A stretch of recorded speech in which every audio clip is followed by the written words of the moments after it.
This is Assistant Chief Craig Dobson. I'll let him do the spelling for you, and he'll have a few remarks to open up, and we'll do some Q&A. And again, we'll go 10 minutes. So they need to be my name? Yeah. Okay. It's a tough spelling, even though it's on your chest. All right. It's Craig Dobson, CraigDobson, Assistant Chief of Operations for the Portland Police Bureau.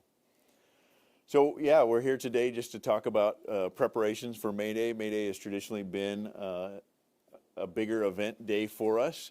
We have multiple folks planning different events over the next several days, and so we're excited. Historically, we've had in the last few months several big events. They've all gone really, really well, and we appreciate the public for being out there and organizing these events and having very peaceful events where we've been able to work with the crowds and coordinate with them. And so we expect tomorrow, I think we've got approximately 3 or 4 events that are going to be planned. They start about 1 o'clock. Some of them are later in the afternoon. We've got the right resources set up for those folks and anticipate that they'll have some marches in the downtown area where we'll be working with them to ensure that they're safe. Then we have some more events later on in the week as well. And I've also heard like Salem has some events as well. So I guess question-wise, do you have any questions? How many people are you expecting to see down here in the downtown? That's a great question. Tomorrow's going to be beautiful weather, and so whoever does come needs to bring some water and some sunscreen, but we've estimated before and been low. It's a work day, so I don't know how many people are going to play hooky and show up, but we could have anywhere from several hundred to several thousand. On the higher end, we could have, up past 10,000. We just don't know. It's hard to estimate crowds for that. Especially when there's several events. And so Saturday we have events planned as well. And so we don't know if folks will be coming to both events, just one event, so it could spread them out. We just don't know. But we're expecting for at least a couple of thousand. Talk about being proactive versus reactive in some of these marches, like what you guys do ahead of time. But also, we've also seen in years past where, the message is there, people show up, but then they get overtaken by outside people. And just kind of how you guys then react to those. So the proactive piece, we're always trying to reach out to folks, and we encourage folks to work with the city so that we know what their routes are so that we can pre-plan with them and help them identify what are the safest routes for them to march in. And then it also allows us to build out ahead of time the ability to help protect them in those routes and facilitate those routes. In the past, we have had some groups that have hijacked or stepped in front of these groups. We have no indication. We're looking over the last several months. We've been very successful in seeing that these are well organized, and they've been very clear. The organizers of these events have been very clear that these are peaceful events, that there's no hate speech, that there's no vandalism to be done, and that they want to leave these events safer and better than they came, clean them better than they've. I said that completely wrong, but been good campers, if you will, and left it in a better place. And so we have no indications that we're going to see any of that. These organizers have been very upfront about what they expect. We are seeing so many young people who feel compelled to make their voices heard, who may have never even been to some of these demonstrations before. How are you planning on keeping young people safe this summer as they step out, whether at protests or just big events, or we see oftentimes a lot of incidents at parks around Portland? So what do you have to say about that? So I think what we're looking for and what we try to work with and facilitate with the groups is the organizers themselves set their standards. They set what is expected from groups, and they also help self-monitor themselves to help people. And so I think having those folks out there, the young people that go are going to see what's socially acceptable within the group and are going to be helped and guided that way, if that makes sense to you.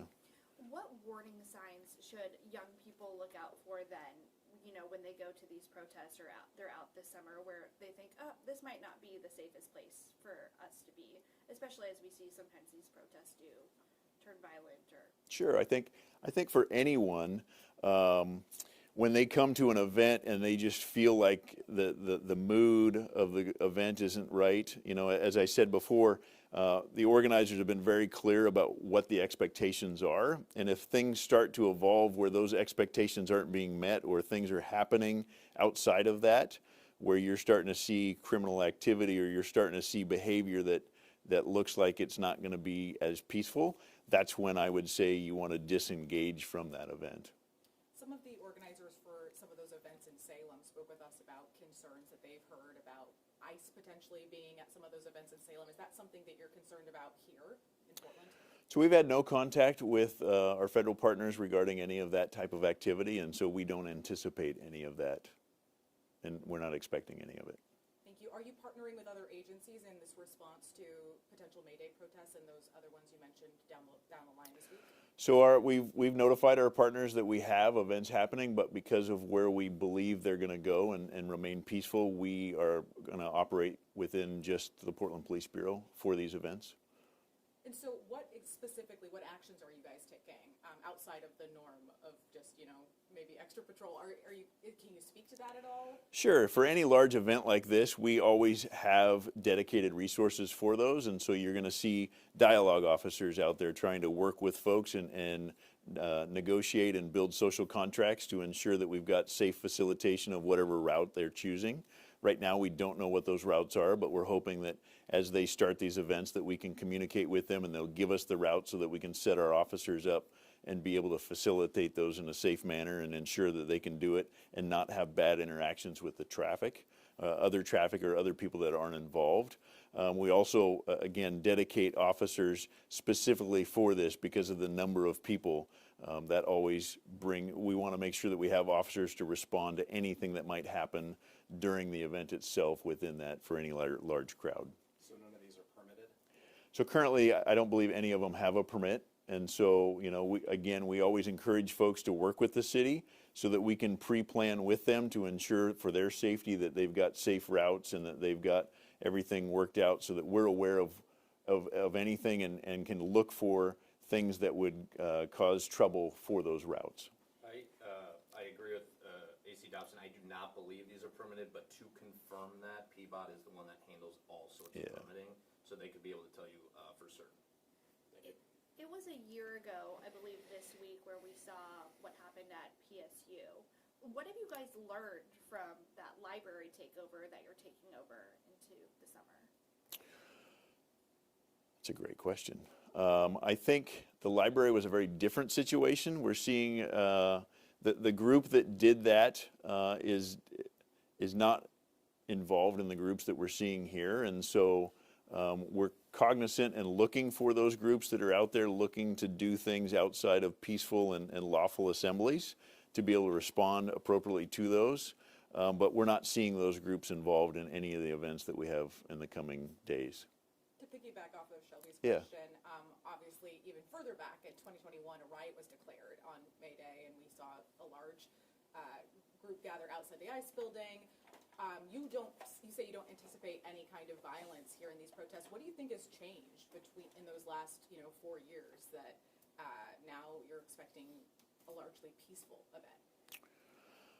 I think the community as a whole, having gone through 2020, recognizes that some of the activities weren't productive, and in the conversations I've had with the community, everybody's working towards having events where their voice is heard, but that the damage and destruction that we saw in 2020 isn't carried forward, because the people that I have talked to have said that it didn't move forward any of the messaging that they were trying to get out at that point in time. It was actually detrimental to the city, and so I think people are really interested in having their voice heard, and we encourage that, but don't want to bring the other pieces that take away from the messaging. Kind of a similar question. We've had protests more recently, marches more recently, that I think are probably more like what we expect tomorrow. I think it was Inauguration Day where there were some folks who were spray painting down at the Nordstrom building. Any lessons from those more recent protests that you're taking into tomorrow and this summer? In what way? Just tactics that worked out, approaches that worked. On the Nordstrom case specifically, I think about, it seemed like there were those dialogue officers out there, and then there were also people who were just kind of watching from a distance, and they didn't start interacting until they started seeing criminal activity, and then they came in. I'm wondering. Yeah. Sure.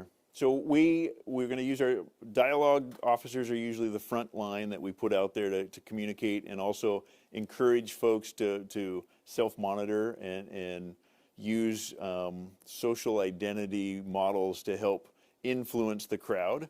We're always looking for individuals, and typically it's individuals or small groups of people who maybe aren't necessarily part of the main message, but that are out there looking to do nefarious activity. And so we are looking for those folks, and we're set up so that we can then carefully go in and just remove those folks, as opposed to affecting the entire group or having the group feel like we're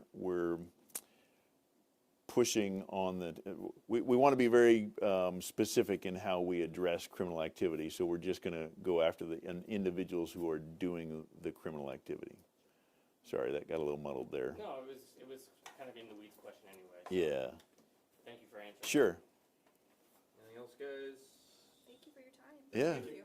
Yeah, Love I think it. as he demonstrated well, I mean, like, we have a big part in this, and I'm biased. I think we're doing a really good job, but like, community's been a big part of this. They're I mean, huge. They're huge. They're showing up, and as Chief Day, like showing up how you show up, and we're just really impressed, and it's been like, You know, incredibly helpful. 2 Saturdays ago, right before they marched, they were very clear. This is a peaceful march.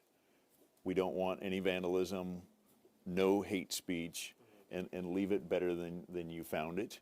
And that set the tone, and I think that's the great way that these organizers are doing that, is they're setting the tone of this is the expectation, and that puts social pressure on everybody there to this is what is expected. And so by that, you know, we really appreciate the folks that are organizing these to keep them peaceful, because we can't afford to have the damage or destruction that we've seen in the past. And it's worked well, and we've had great relations with the folks as we work through this. Thanks, Chief. Thank you.